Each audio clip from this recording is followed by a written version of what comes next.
Paris, mesdames, messieurs, bonsoir. Merci de nous rejoindre pour cette édition en français de la TNL. Nous sommes mardi le 12 juillet 2016. Commençons tout de suite par l'audience accordée à l'ambassadeur de la République de Corée au Laos.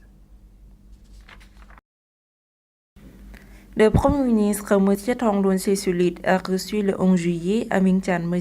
Yoon Kang-hun, nouvel ambassadeur de la République de Corée au Laos. Au cours de l'entretien, M. Thongloun Sisoulith a évalué hautement les relations diplomatiques entre les deux pays au cours de la dernière année. Il s'est déclaré convaincu que cette mission contribuera à renforcer les relations et la coopération entre le Laos et la République de Corée.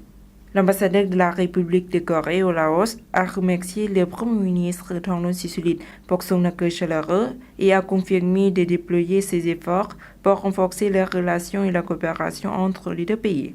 Le même jour, M. Thongloun Sisoulith a reçu Mme Sandra Nicole, directrice de la Banque asiatique de développement BAD au Laos, qui est venue prendre congé au terme de sa mission. Au cours de l'entretien, le Premier ministre a félicité Mme Sandra Nicole pour les succès obtenus au cours de sa mission au Laos. Cette mission contribue à renforcer les relations entre les deux parties et à soutenir le développement du Laos. Mme Sandra Nicole a remercié le gouvernement laos pour toutes les facilités qui lui ont été accordées au cours de sa mission au Laos. Le vice-président Laos en visite au Vietnam. Le vice-président Laos, M. Phan-Kham-Vipawan, et une délégation de haut rang qui l'accompagne en visite officielle au Vietnam ont été accueillis lundi 11 juillet à Hanoï sous l'égide de la vice-présidente du Vietnam, Mme Dang Thi Ngoc Thinh. Il s'agit de la première visite à l'étranger de M. Phan-Kham-Vipawan en tant que membre permanent du secrétariat du comité central du Parti populaire révolutionnaire Laos et vice-président pour le mandat 2016-2020. Après la cérémonie d'accueil, Mme Dang Thi Ngoc Thinh, M. Phan-Kham-Vipawan et la délégation Laos sont allés rendre un hommage posthume au président Ho Chi Minh dans son mausolée avant de fleurir le mémorial des morts pour la patrie. Le même jour, Mme Dang Thi Ngoc Thinh et M. Dinh Thae Nguyen, membres permanents du secrétariat du comité central du Parti communiste du Vietnam, ont eu des entretiens avec M. Phan-Kham-Vipawan. Commémoration du 107e anniversaire de la naissance du président Suparnowong.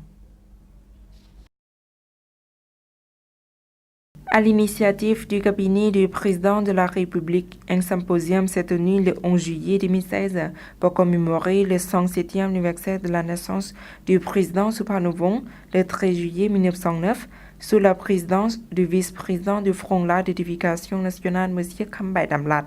Ce symposium a été organisé pour permettre aux fonctionnaires de réfléchir sur les enseignements atterrés de la vie du président Suparnowong, de ses qualités et de son mode de vie. M. Khambai Damlat a rappelé le rôle très actif joué par ce dernier dans la Révolution.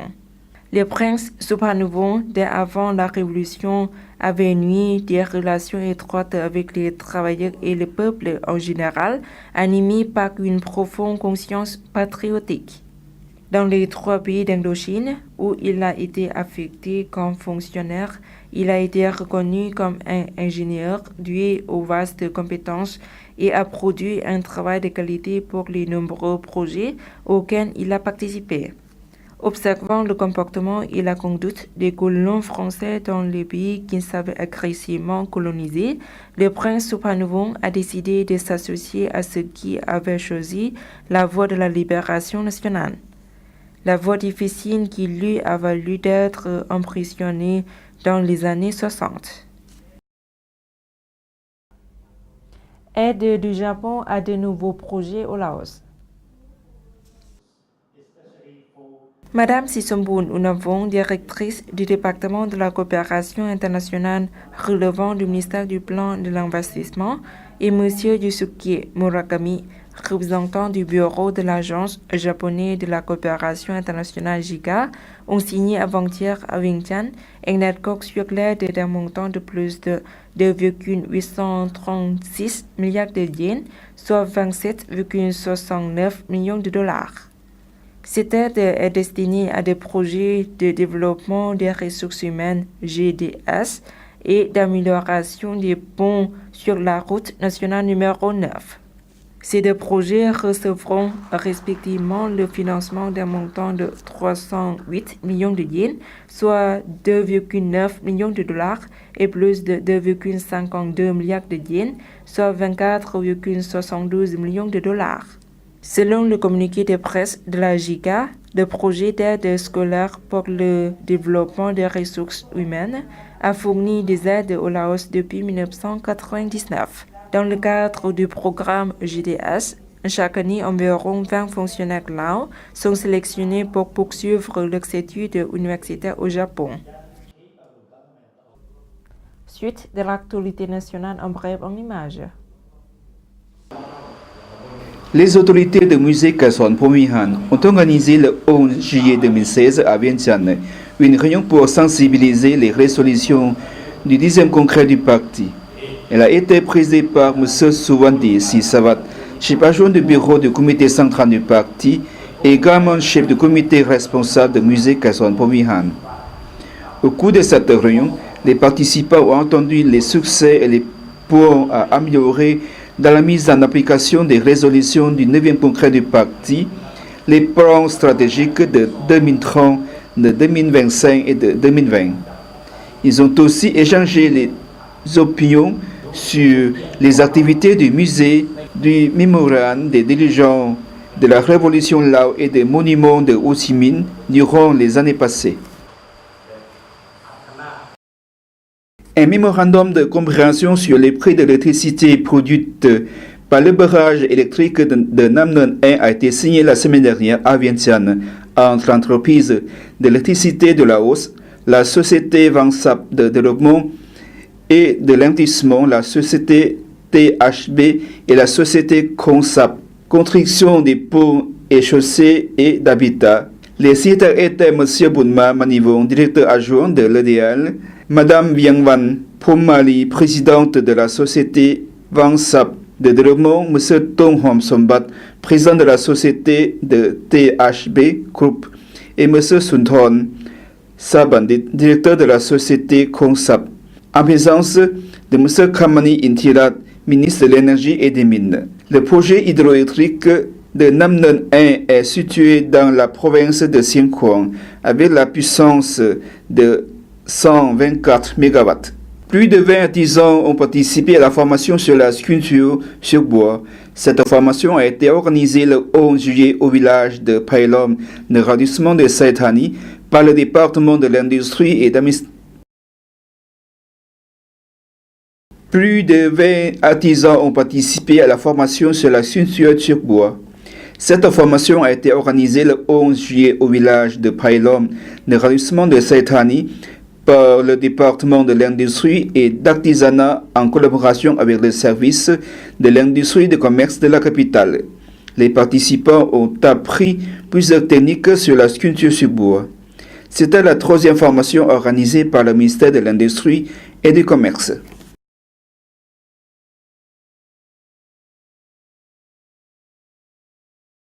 Les habitants des 3 villages Ban Udompon, Lat Khoi et Non Saat ont participé samedi dernier au nettoyage et à l'entretien au carrefour de Non Saat. Cet événement a été dirigé par M. Lassay Lontassi, chef adjoint de l'arrondissement de Saitani. Cette activité a été soutenue par la société de construction Sukcharan.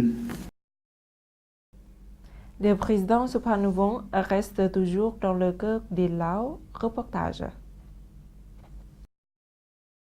À l'occasion du 107e anniversaire de la naissance du président Suphanuvong, le journal publie la brève biographie du président. Suphanuvong est né le mardi 13 juillet 1909, correspondant au 15e jour de la lune décroissante du 8e mois du calendrier Lao à Luang Prabang, dans une famille royale. Fils du vice-roi Mahaupallat Bonkong et la princesse Khamwan. Le prince Suphanuvong a deux sœurs qui sont la princesse Thavivan et la princesse Thindalasamy, et 2 demi-frères qui sont le prince Pesarat et le prince Suvarnabhuma. À l'âge de 7 ans, le prince entra à l'école primaire de Luang Prabang.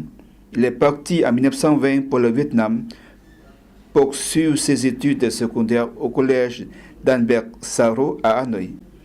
En 1931, il est parti pour la France pour continuer ses études au lycée Saint-Luc et est entré 3 ans plus tard à l'université faculté d'ingénierie civile. Le prince Suphanawong a obtenu en 1937 son diplôme universitaire en matière de ponts et chaussées. Il est le premier ingénieur du Laos. Après avoir obtenu en poche son diplôme, le prince a pris le bateau à Marseille pour rentrer à l'État d'Indochine et est arrivé à Saigon. Désigné par le gouverneur général de l'Indochine, M. Brevi, Suphanawong fut effectué dans l'État Annan, plus précisément à Kiautiang. Dans cet État, Suphanawong a fait construire beaucoup de ponts, dont certains sur les routes numéro 14 et 19, et également le barrage hydroélectrique de Dadim. Il a fait construire plusieurs ouvrages hydrauliques, dont le réservoir d'eau de Pham Tuot, qui reste en service jusqu'à aujourd'hui. Plusieurs autres ouvrages hydrauliques ont été construits dans les provinces de Nghệ et de Thanh Hóa. Au Cambodge, on a pu remarquer quelques routes et des ponts construits par lui sur la route numéro 13 dans la province de Stung Treng. Au Laos, il a fait construire la route numéro 23 et le pont de Sebang Phai. Passant ses vacances à l'occasion de son 28e anniversaire, Suphanawong a pris le train de Saigon pour Hue. Il est allé se loger à Bonaire, un hôtel de Kiautiang. Il a rencontré son amour, mademoiselle Nguyen Thi Kim Nam, qui est la fille aînée de Nguyen Van Sung, propriétaire de Bonaire. Le mariage entre Suphanawong, prince de Laos, ou prince de Lansang, et mademoiselle Nguyen Thi Kim Nam, princesse de Hue, a été organisé le 19 janvier 1938. Nguyen Thi Kim Nam a pris le nom de Madame Vien Kham. Le couple a 10 enfants, dont 2 filles. Voilà, c'est la fin de cette édition. Toute l'équipe vous remercie pour votre fidélité. Pour voir au reportage, rendez-vous sur la page internet du journal en français de l'Athénée. Au revoir.